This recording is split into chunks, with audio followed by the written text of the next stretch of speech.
Today we will be discussing about uh, the work learning theory of Jean Piaget. Before that, I hope that all of you are doing good, staying safe in this time of pandemic.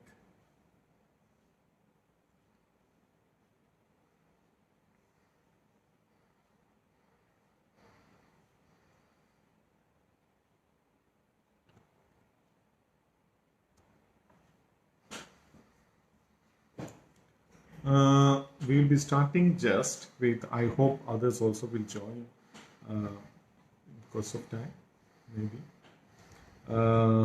Anyway, this is going to be recorded, so those who wanted to see it also can visit the website, sorry, the Facebook page, and they can see it later. When Dr. Somu Singh talked to me about this particular Facebook Live, I was in fact a bit busy in the early time, and then I could come for this earlier now. So the area that I'm going to discuss is about the learning theory of Piaget.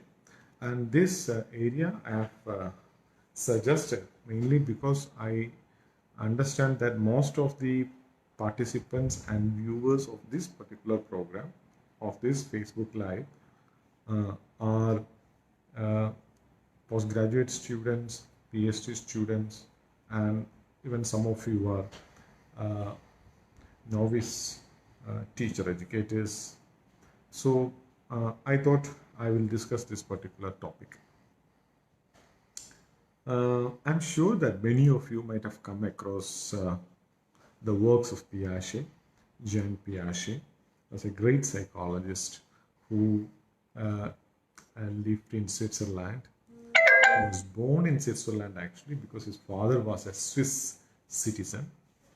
And of course, he has a good connection with France as well because his mother was French. So in that way, he has the culture of both Swiss and French. Piaget, in fact, was a kind of a person who lived the whole life like a sannyasi, we would say, who was thinking and working about how intellectual development happens, how learning happens, how knowledge is being generated. So the study of generation of knowledge, all these are the areas that he worked upon basically. He was in fact a child prodigy, and he has even at the early stages, maybe nearly around some 15 years of age, or maybe 10 to 15 years of age itself, he started manifesting the spark of intellectualism in him. His early studies came up about albino sparrow, a kind of a sparrow, he observed them meticulously, and he started listing out the major characteristics of this albino sparrow, and he wrote a paper about albino sparrow, and it was published when he was nearly around some 10-12 years age. So this could be his first publication, I believe. So in that way, his early interests were in biology, basically. And then later his studies about snails was quite famous. He has conducted a lot of study about the life of snails, and then he brought out a lot of new information about that particular area as well.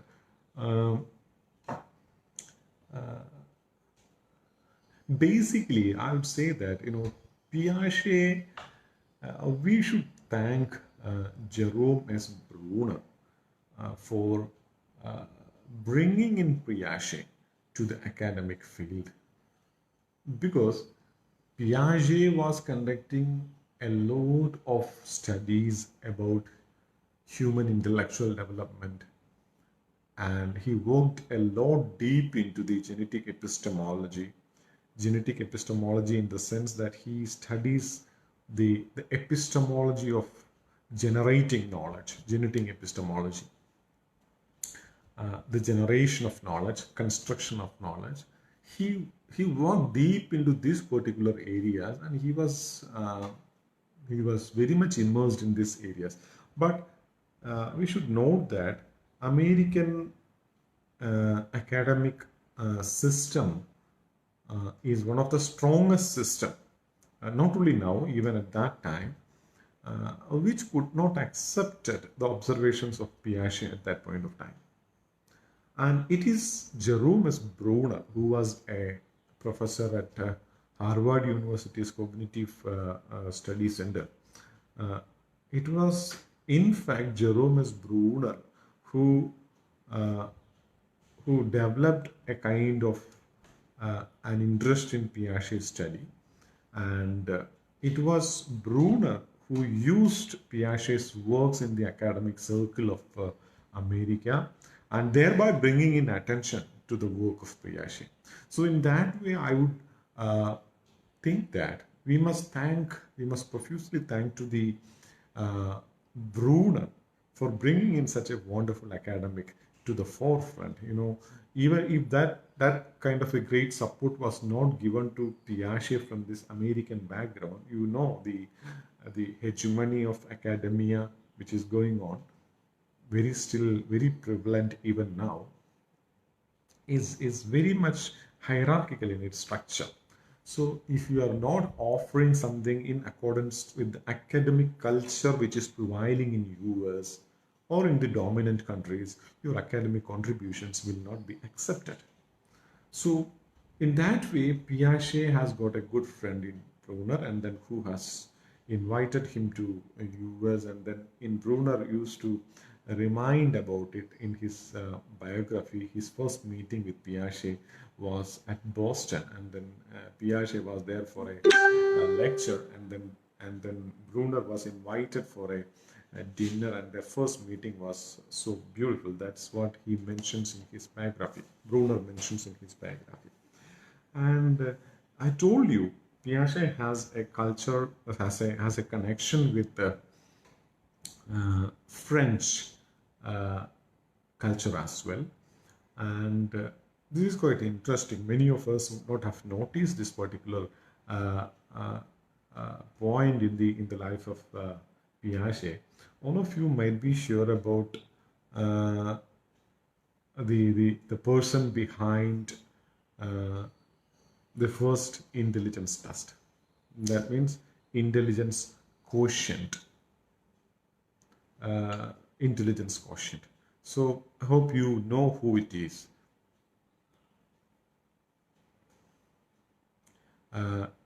Binet and Simon. They were French citizens and they're French psychologists. Binet. Binet, in fact, has become a great source of motivation for Piaget, because Piaget came to France, and then Piaget worked with Binet and Simon for the development of this first intelligence test, intelligence quotient test. So this has become a very important cusp in the life of Piaget, that he developed an interest in the area of intelligence, and his interest in how intelligence is developed in the child and in the adult. This has become an area of interest since his association with Simon and Binet.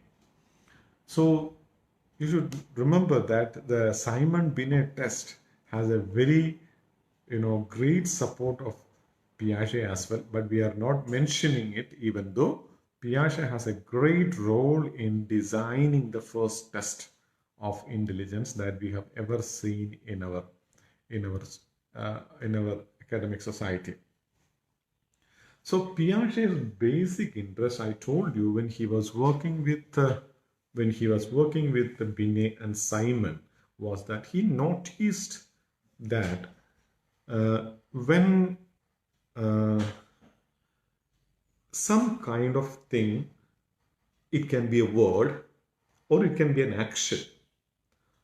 When it is asked, when a child is asked to perform it, usually child will consistently err in it. So they may not be able to do it. Say for example, a very complicated word. Say, in Malayalam we used to say that Pavijam is a very difficult word for the small children to pronounce actually, because the letter ya, I think ya is not in Hindi, ya is not in Tamil, ra is not in even Kannada also, I believe. So it's quite a typical Malayalam letter. So children will consistently fail in pronouncing this particular word, any kind of word which has this ya, this letter of ya. So children will consistently make errors in it. And maybe take the case of a small child and ask a child to do a job which only a elder person can do. A child will consistently err in it. Maybe not only one child, almost all the child across the world will err in doing that particular, or will make mistakes in doing that particular task. And when this task is given to a elder person or an adult person, this adult person may not create a kind of a difference. They may not create any kind of failure. They may be able to do it even in the first attempt itself. So Piaget noticed this particular differences, and he believed that, we should understand that how simple is a hypothesis going on. It's not in a very complicated way. How simple a hypothesis of a world-renowned psychologist is being developed. His idea was that the intelligence, the way of thinking, or the level of intelligence of the child and the adult is different. This is the hypothesis that Piaget has constructed the edifice of his great intellectual work on cognitive development. You look how simple the hypothesis is, and when in a society like ours, when we create a hypothesis and then we try to make often as a very complicated statement of statement or sentence.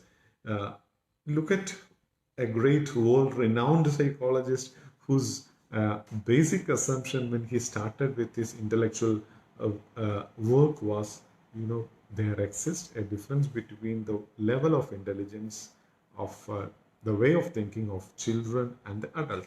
So it is from here he started. And he developed his interest in this. Of course, I told you his family background a bit, and his grandfather was a philosopher, and then he wanted Piaget also to be a specialist or an academic in philosophy.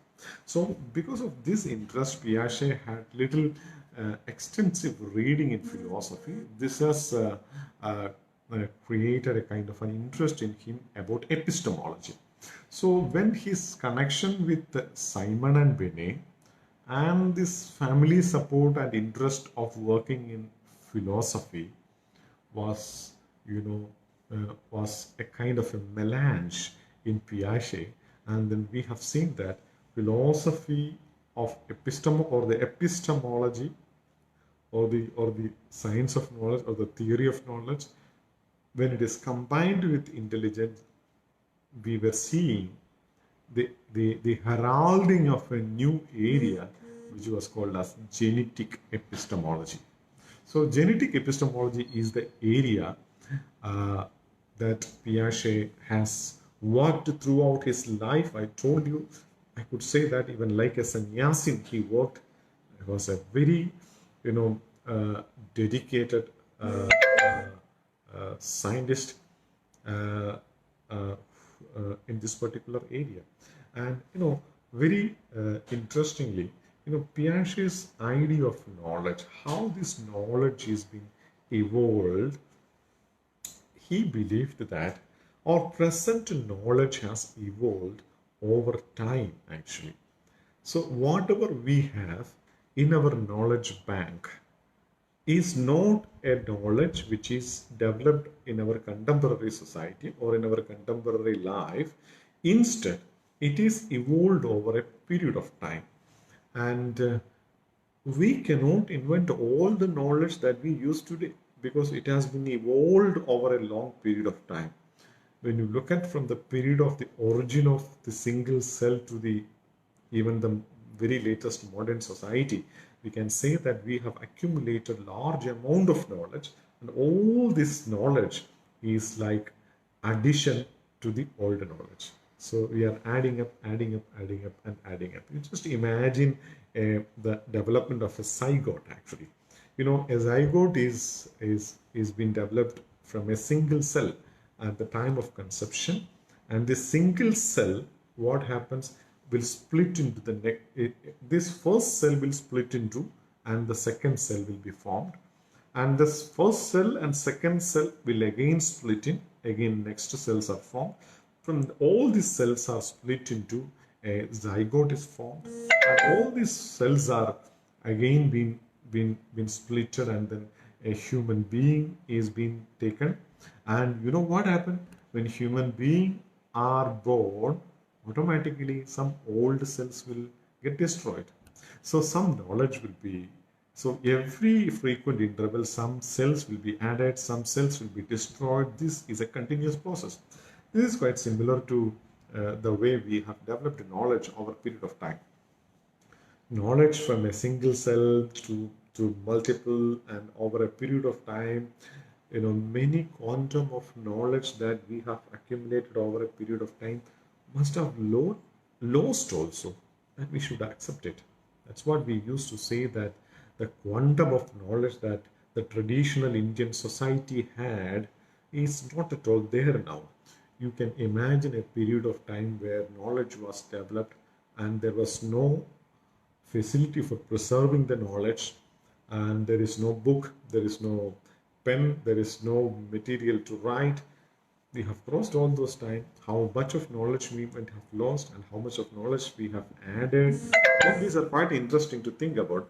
Now, I just wanted to tell you another analogy of this knowledge addition, the idea of knowledge addition by Piaget. Just imagine a single wagon, single bogie train. A single bogie train will be added with the next bogie, yet another bogie, and then it will continue, and finally it will become a long bogie of trains. So it will take the form of a train then. And gradually what happens, you just imagine, this is not happening really. From a single bogie, automatically another bogie also is taking place. Similarly, knowledge is spreading or multiplying from the existing knowledge to multiples. A manifold of knowledge is being developed as a result of this. So this was Piaget's basic idea, and this is applicable for human being also. And we develop knowledge, and this knowledge in our cognitive structure is like a train or is like a zygote. It's a single cell. We have one basic knowledge. That basic knowledge will split into, new cells will come up, new knowledge will come up. How this new knowledge comes up? Two cells cannot stand independently. Instead, two cells, one cell is the product of another cell. So this production process of one cell from another cell is quite very important for the theory of Piaget. One cell is originated from another cell. That means one knowledge is originated from another knowledge. And this another knowledge is the existing knowledge. So every new knowledge is originating from the existing knowledge. So that's what Piaget's basic idea about evolution of knowledge basically. And before going into his core idea, I would say that I think we should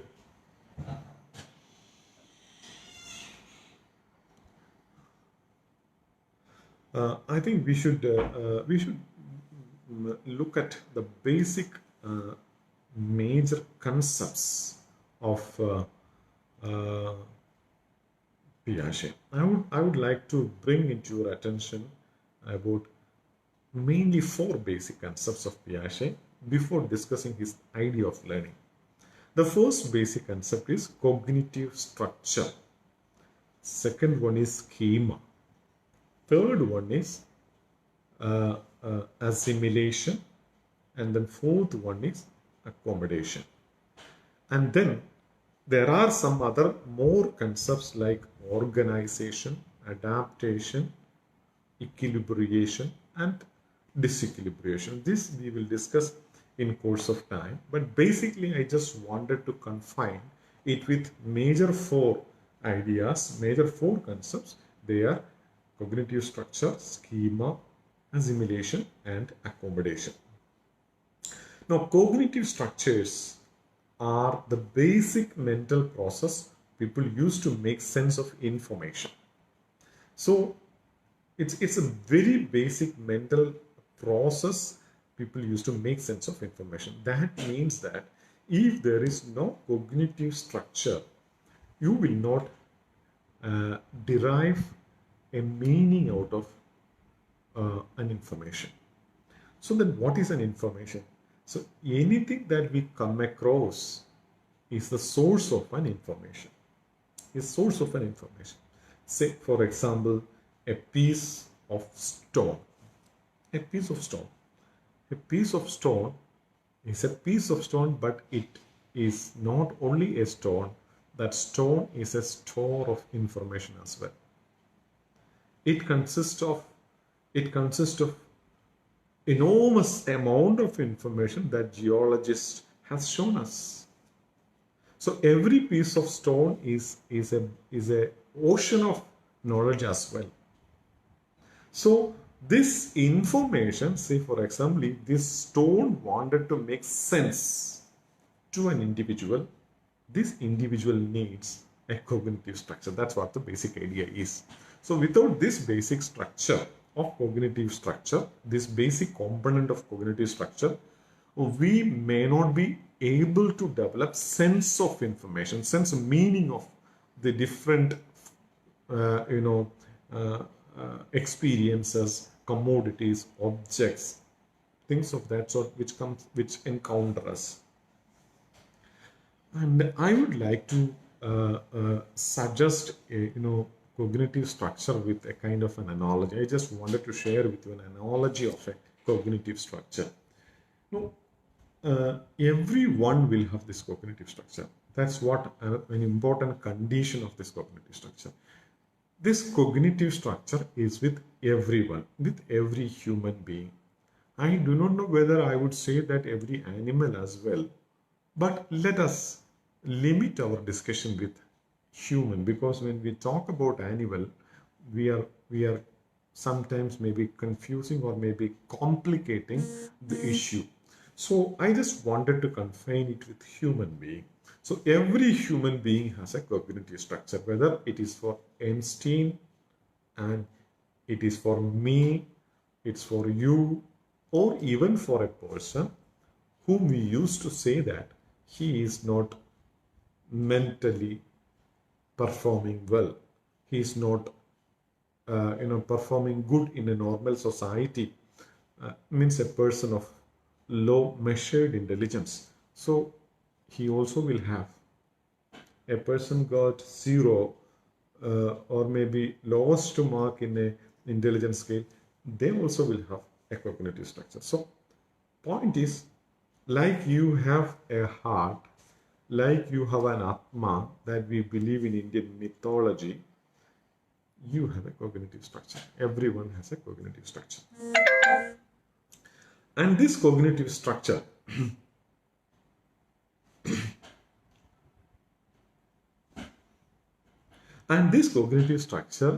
can be developed. That means this growth of developed cognitive structure, this cognitive structure is elastic in a way that it can be elaborated to at any point of level. At any point of level. We used to say that in the Princeton University, the brain of Einstein was preserved for a long time. There is a story that when autopsy of Einstein was done, the doctor who did autopsy has stolen the brain of uh, Albert Einstein to make studies. So this was kept for a long time, and then he passed away, I believe, nearly some 5 6 years before this doctor has passed away. And then he used to send out results of his observation about the brain of Albert Einstein, and then he has reported that Einstein has used only 6% of his total brain capacity. Only 6% of his brain capacity. So if Einstein has only used only 6%, then what could be our percentage of use of our brain? We should think about it. And then, this is like this. You don't worry about learning so much of facts, storing so much of information, and you know, you don't worry about it. It's never going to be filled. It is enormous space, enormous space. It's something like a bag, when we go for a long journey, we have a bag, we put up our dress, arrange our dress in it, then we feel that we have little more dress, then we open first layer, and then we open the second layer, so the bag will grow up. Similarly, this is an endless bag with loads of zip which can be opened, so that don't worry about it. That's never going to be saturated in the lifetime of a human being. So that's what cognitive structure is. So elastic, and it can be elaborated at any point of level.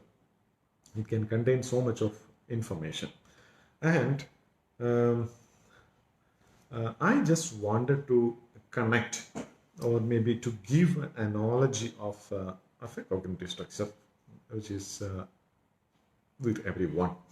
So this cognitive structure, say for example, I have a very good margin-free market, or I would say supermarket, or maybe something of that sort, margin-free market or a supermarket. And this margin-free market or supermarket, I used to visit every maybe once in a week or something of that sort. We used to go for purchasing, groceries and other commodities, and it's quite well arranged uh, market, quite well arranged, and it has a lot of shelves also. When you go to a margin-free market or a supermarket, it has a lot of shelves in which commodities are arranged, groceries are arranged, all in separate sections. You can see that. And I would like to compare the cognitive structure to this supermarket or a margin-free market. This margin-free market or supermarket where I used to visit, I told you, is a very systematic arrangement of commodities. I just love going there. It's not at all, clumsy. It's very well arranged, and then you will feel like roaming around and then collecting a lot of items, and then you may sometimes put into your bag more than what you need sometimes. That's what that shop is like. Varieties of information, varieties of commodities, and then all these commodities are arranged in a very, very systematic way. That's what a good cognitive structure as well, because when information comes in, this information will be sorted and arranged in a particular place. Say for example, if you want coconut oil, in this particular margin market, all the coconut, all kinds of oils are kept in a particular shelf. So you can go to that particular area and you can collect it and then come back. Soaps, all the soap, detergent soaps, and then wash soap, bath soap, everything is in a single row. Groceries are in another row. So if a person wanted to take any kind of commodity from this, he can immediately locate and immediately he can take it. That is the quality of a good cognitive structure. It will arrange the information like a neat and systematic supermarket, so that there will not be any difficulty for you to collect or recollect. I would say when we are talking about cognitive structure, we should use the word recollect that information quite easily. On the other hand, I know where my university is working at Kerala. It's in Kasaragod, and this is a small village. And then and then there is a margin-free supermarket very nearby, and it's not very well arranged, I would say, and sometimes it's so clumsy as well. And then when I go for shopping, and most often I used to ask him, hello, where is this bath soap? Because once the bath soap will be on one side, next time it will be on the other side, and shelves are kept in close by, so that you have to walk with a little adjustment. You have to, so all this kind of and things are not in well arranged. Sometimes things will be put in a clumsy way, so that it's difficult to select, and this is how. So a very poorly arranged cognitive structure is like this. When somebody asks something, it will be quite difficult for you to collect it from this market, from this shop, from your cognitive structure or cognitive structure. So this is how a good cognitive structure is. So I told you the assumptions about a cognitive structure, that it is with everyone, it has enormous capacity to grow, and I told you that the quality of a good cognitive structure is that it will house the information in a very systematic way, so that it can be accessed immediately without any kind of delay. So that is the quality of a cognitive structure. So this is the first concept which I wanted to discuss with you, basic idea of Piaget. And the second idea is schema. The second major concept is schema. I'm sure that most of you might have learned about this particular notion, maybe at your B.Ed level or M.Ed level, and you might be sometimes a master than me, but still I was just discussing this with you. Schema was, Piaget first used this idea in 1923, actually. So in one of his research papers, he used this particular word, schema. And then for him, schema, in that particular paper, he has defined the schema as a basic unit of knowledge that related to all aspects of the world. Basic units of knowledge that related to all aspects of world. Basic unit of knowledge. The most elementary and the most basic unit of knowledge is the schema. That means that you have the very elementary level of a particular information. So this will be more clear when we say that schema is a kind of a mental representation or an image of an information, an object, an incident, a role, an individual, and something, almost everything.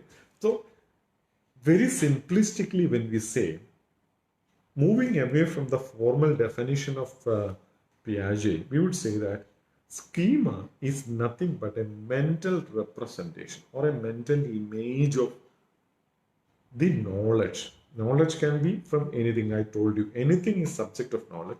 A stone, a water, a man, or anything is a source of knowledge. So it's a mental image or a mental representation of basic source of knowledge. Now, it will be more clear for you when I talk to you about different varieties of schema. Piaget talked about there are different types of schema. He mentioned that there are object schemas. What is object schema? If you ask me about pen, I will have an image of pen in my mind.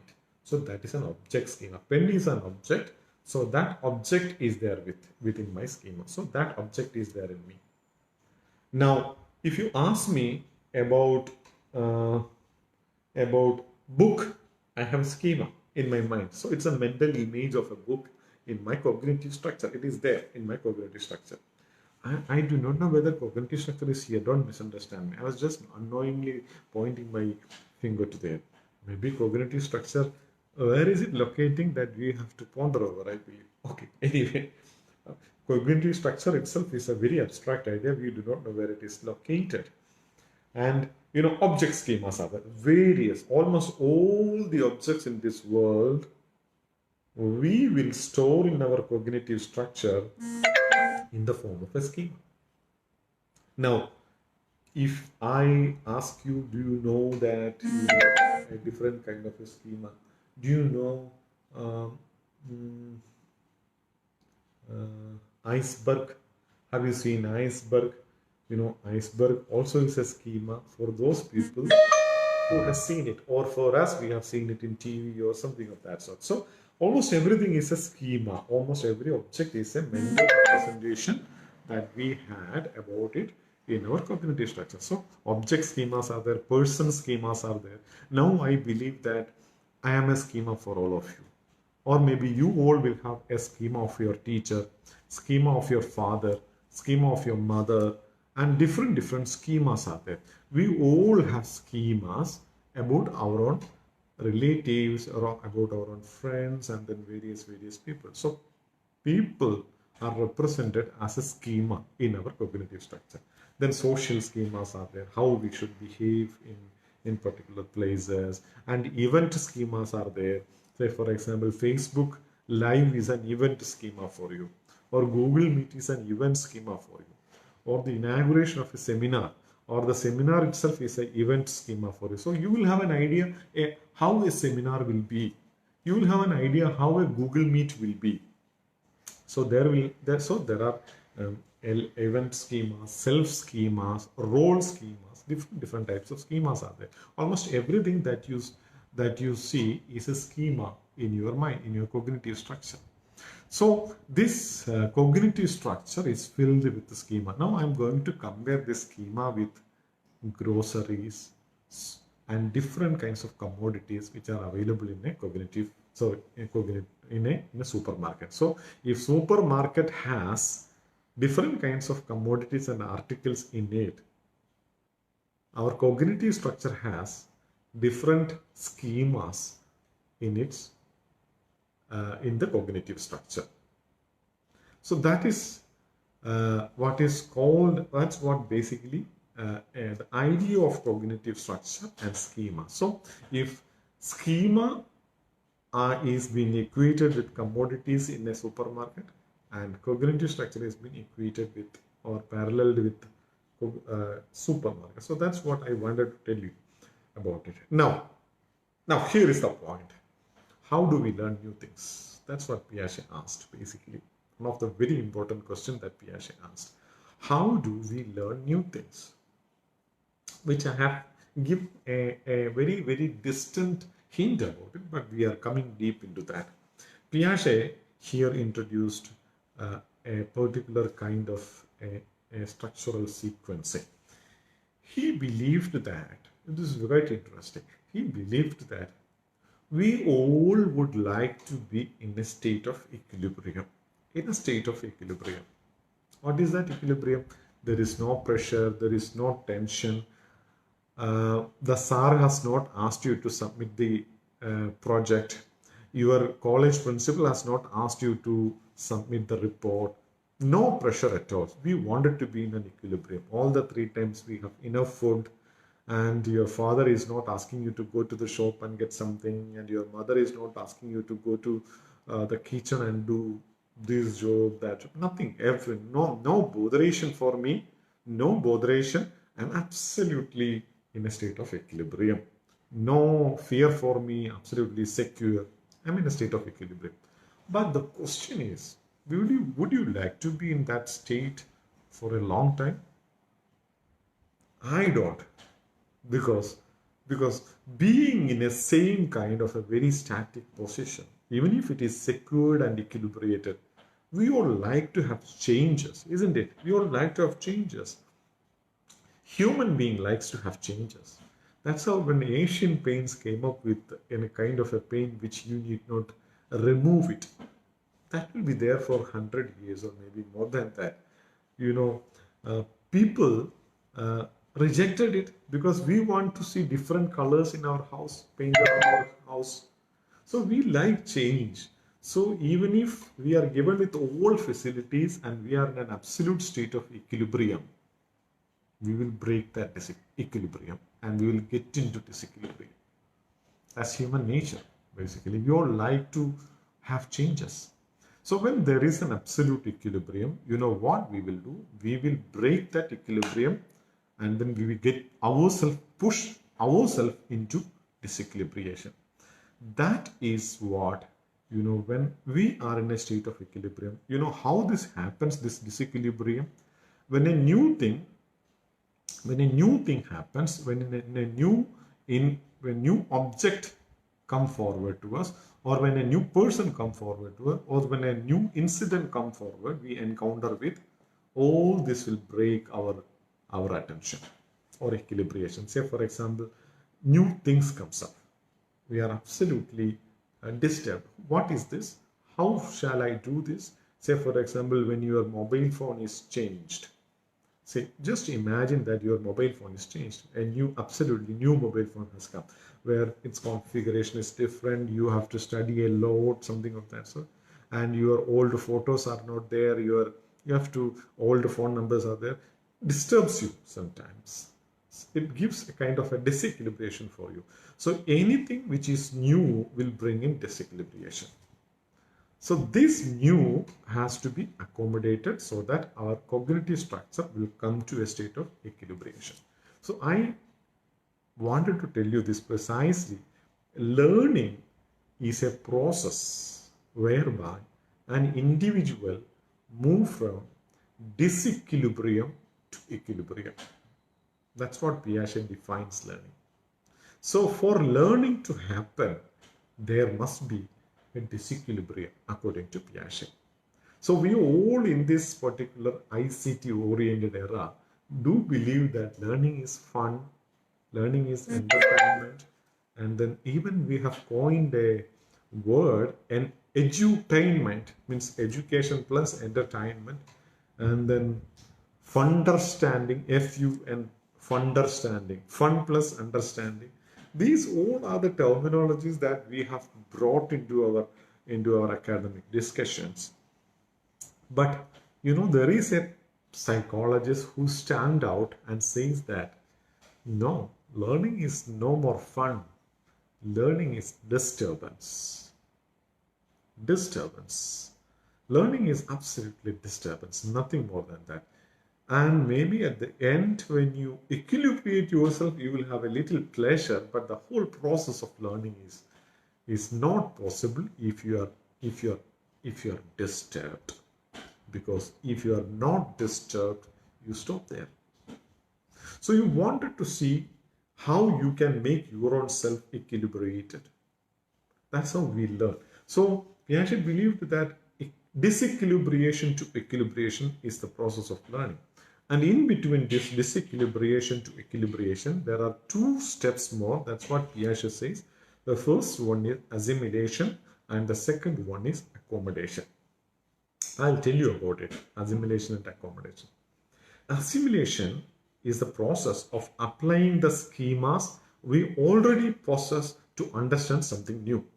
So that means that if you have something with you, use that thing to acquaint with the new thing.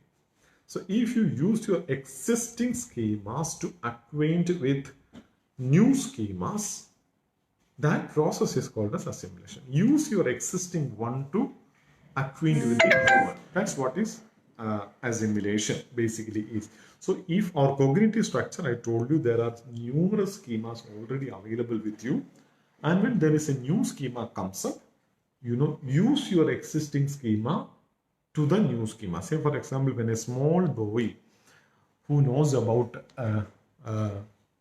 dog, he knows about dog, and then this dog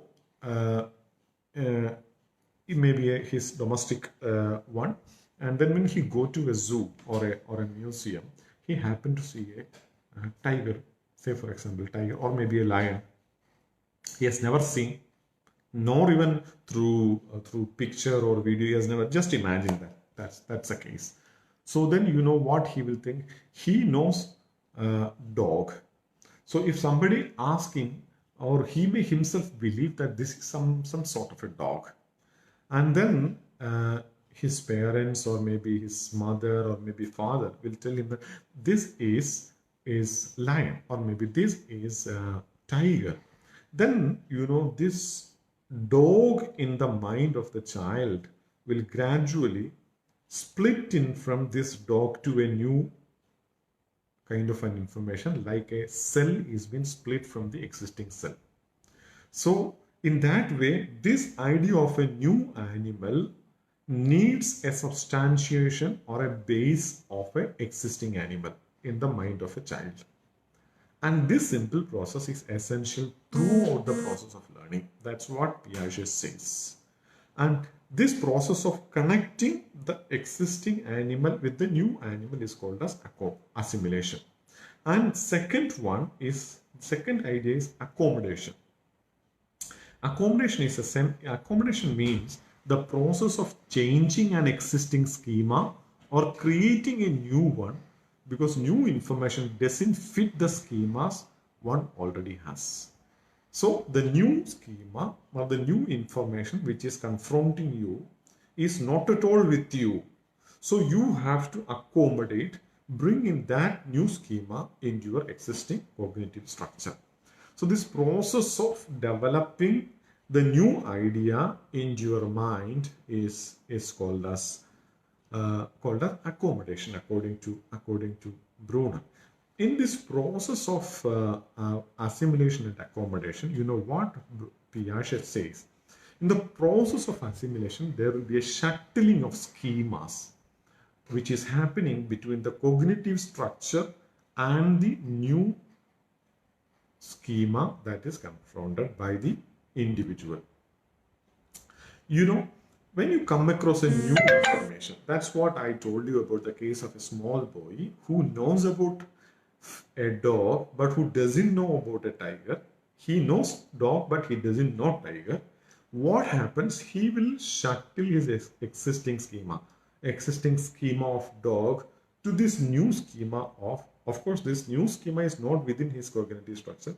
He will shuttle his existing schema to get it connected with the new schema. So the dog schema will be shuttled to the tiger schema. So when this connection is established, tiger also has 4 legs. It also something like a furry animal. It's you know what happened. You connect it, establish a relationship between this existing and new. This process of shuttling is very essential for establishing a connection. So assimilation essentially consists of this process of shuttling of existing schema with the new schema. This is essential. And only when this connection is happened, accommodation of the new schema will happen. I'll tell you a very brief example and to help you to understand how this shuttling process will happen. I keep on using this example for my MEd classes. So you just imagine that you are just meeting a strange person. Let me come to my own example. I was working with Pondicherry University for a long period of time. I could see many of my old students also saying hi here. Prashant Nahik and then Amlesh are there. You just imagine that, I'm just going back to my Pondicherry days. I was once upon a day, I was just walking through a very famous market in Pondicherry, which was called as Jain Market, Jain Road in the Sunday market. I was just walking without any kind of purpose. You can call it as a wandering. I was just walking in a Sunday, and then somebody came to me and then who just greeted me. Hello, Amruth sir, how are you? And then I was quite wondering. I do not know this person. My cognitive structure doesn't have this particular person as a schema. That's the problem. So I am quite wondered. So what happens? My cognitive structure's equilibrium got a bit disturbed because I do not know him, but he is calling me with my name. Hello, Amruth sir, how are you? How are you doing? I said, okay, I'm fine. Then he started asking about my, asking further questions. Hanu sir, how is your daughter doing? How is your son doing? How is your family? Are they here or are they at Kerala? And then he even started asking the name of my son. Oh, I was absolutely wondering, I do not know this person. But this person is asking almost, hello sir, how is Chinmay doing? And then Chinmay is the name of my son. He knows my son's name. Or how is Medha doing? I am absolutely wondering. I have no answer to him because he knows almost all whereabout of mine, and then I am absolutely a blank slate about him. Who is he? This is a disequilibration for me. This happens to you when a new information comes to you. It can be an abstract information, it can be a person, it can be an object, it can be a commodity, it can be a new role when you wanted to take responsibility of. It can be anything of that sort, anything that can be a schema. You know what I will do to resolve my equilibration? That's my genetic, I would say that, a reflex action, or maybe reflex. I'm genetically, conditioned to resolve my disequilibration. So then I wanted to resolve this problem. He knows everything about me, and I do not know anything about him. I've never seen him at all. So then I asked him back, how do you know me? Say, have you been a student of mine for my BA when I was teaching in Beard or something of that sort? How do you know me? I asked him, are you a student of mine when I was teaching for a BA program or something of that sort? So I asked him, because I was teaching in a particular college, its name was NSS Training College. I asked him, are you a student of NSS Training College? Then he said, no. So when I asked this question of, are you a student of NSS Training College? I am shuttling my first schema to this new schema, because NSS Training College, where I was teaching for some time, is a schema existing in my cognitive structure. So I shuttled this NSS Training College to this particular person, and then he said, no sir, I'm not a student of NSS Training College. So that shuttling was failed. So my disequilibration continued. So then I asked him, are you a student of Pondicherry University, some other department? So you come across me. He said, no. I'm not a student of Pondicherry University. I am not a student of Pondicherry. I'm doing a job here. Oh, again, Pondicherry University was a schema in me, and that schema also has got spoiled. I tried to shuttle it, that also failed. And then I asked him, had I been in some program where you attended, in a seminar, something of that sort? He said, no, sir, absolutely nothing of that sort. I am a friend of your this person, ex-person, he told me. I'm a friend of your ex-person. Along with him, I came to your home one day. You just imagine that name is Nishant, for example, one of my PhD student. So Nishant. So along with Nishant, I came to your home one day. Do you remember on that day you offered a cup of coffee to me, some biscuits to me, or piece of cake to me? Do you remember that? Oh, okay, I remember it. Okay, because Nishant is an existing schema in my mind. Nishant is already existing in my mind. That's a schema with me. So then he helped me to shuttle the Nishant schema to him. Connection is established. When this connection is established, that state is called as assimilation. Oh, you are a friend of Nishant. Okay, all right. Yeah. This state is called as assimilation. And the next step of accommodation starts from there. Then I will ask you, will you please share me will you please let me know your name? And then he will say, my name is this one. Okay, this is my name. Okay, then I said, okay, so where are you from basically? Then he says, I am from this particular state, or maybe this particular district. And then I ask him, what are you doing here? And he says, oh, I'm doing in a particular kind of a business, maybe medical business, something of that sort. I'm doing a business here.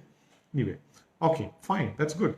And then and then now I have learned his name. I know from where he is, and I know what he is doing, and know what he is doing. Am I audible now? Somebody is saying some sound problem. Is it all right now? Am I audible? Is it audible now? Okay. So,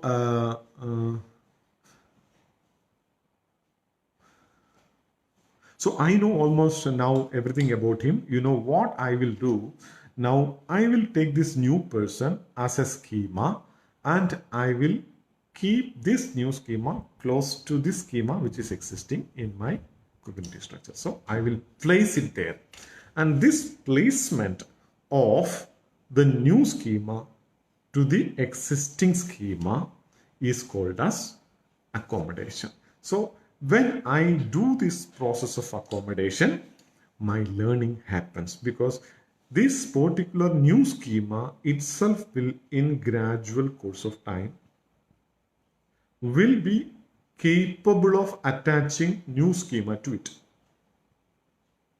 So this is how learning happens according to Piaget. That means that without having connecting the existing knowledge to the new knowledge. Means existing knowledge is a bit of schema, new knowledge is another schema. Without connecting this existing knowledge to the new knowledge and placing this new knowledge adjacent or maybe close to the existing knowledge, like a supermarket where you keep it in a, say for example, if it is a grocery, it should keep it along with the grocery. If it is a foodstuff, you should keep it along with foodstuff. So attaching this new schema to the existing schemas corner, existing cognitive structures, schemas, similar schemas corner, you make learning possible. And Piaget believed that when you make this process of attachment, connecting the existing one with the new one, and that process of connection will result in a kind of a new schema, and this new schema of course will be capable of connecting and accommodating future schemas. So that's how learning happens according to Piaget. That's how Piaget insisted, or throughout the life he argued, that without connecting the existing knowledge with the new knowledge, learning will be absolutely impossible. So simple, and that's what Piaget talked about his theory of learning. And I have not even touched his theory of development. Theory of development I haven't explained at all, and his theory of moral development, of course, is such an ocean of knowledge which is very difficult for us to cross him. And he has developed his Geneva school because most of his studies were conducted on his own children. He was observing his own children and of course other children as well.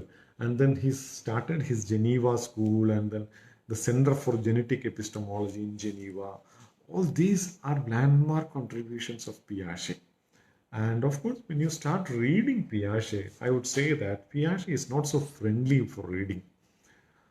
His thoughts were so complicated and then so deep, so that when you go for understanding Piaget through his original book, you may find it a bit difficult to read and comprehend him, because he is not a established writer. Of course, he's an established writer. He's not a sort of a writer who catches the attention of the readers. But when you read Brunner, he will catch you. Along with you, he will walk. Brunner will walk. So that's what Brunner and Piaget, how do they differ in their style of writing, basically. And then I hope sometime later I will share with you his theories of development, cognitive development and moral development and so on. And I hope I will stop here. I should thank you for watching me. If you have any doubt, do I need to spend some more time? Maybe 5 to 10 minutes or so. If there is any doubt, I can just briefly respond. Otherwise, Maybe I'll wait for 2 or 3 minutes to see whether there is any doubt. Otherwise, I'll stop it. So thank you, Dr. Somu. You're doing a great work. I appreciate it. Um, all those enthusiastic listeners, not listeners, viewers, thank you so much.